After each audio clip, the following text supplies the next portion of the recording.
açmak istiyoruz.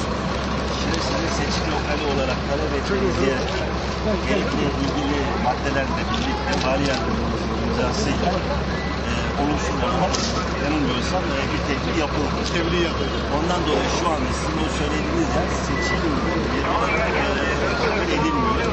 Ondan dolayı şu anda da zaten trafik tamamen kapandı. Belki söyleyeyim açılsın.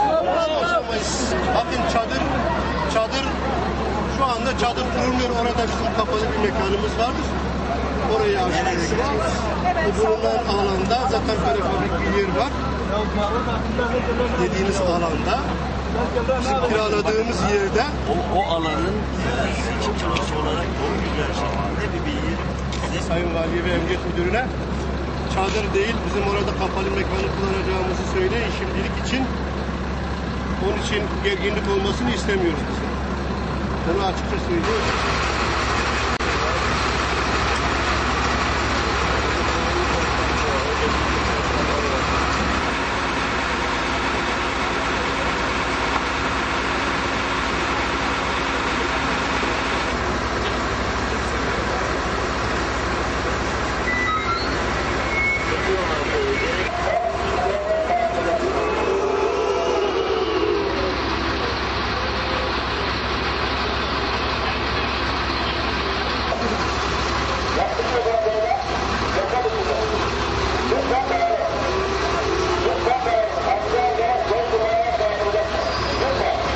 Hukuksuz kararı tanımıyoruz. Hukukta yeri olmayan kararı tanımıyoruz. O sizin görüşünüz sayın. Biz öyle bir şey istemiyoruz.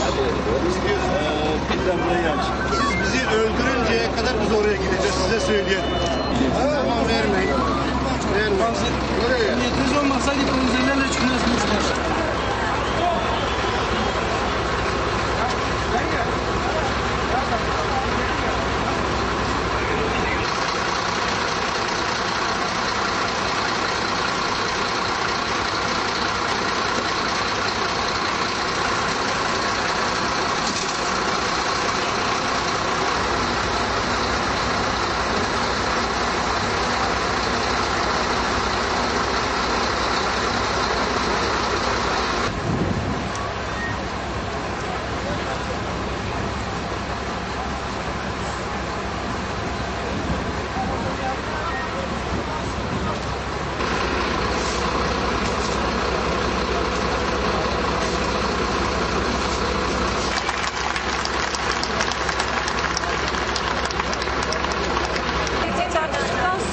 Vallahi eylemle ilgili ne söylenebilir arkadaşlar?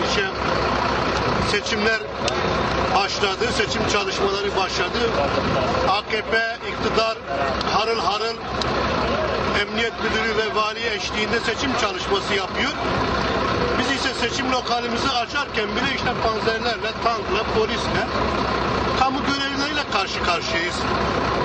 Ve bu seçimi de biraz önce Sayın Hüseyin Çelik ile görüştük.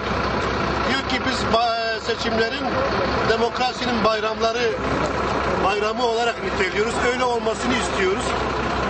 Şartlara da baktığımızda ortada bayram görünmüyor. Bize hep job, hep gaz var.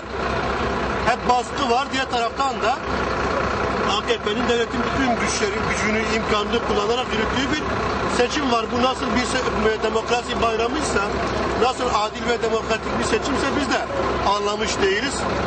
Yani seçim lokalimize doğru yürürken bile bu kadar bir güçle karşı karşıya kalıyoruz.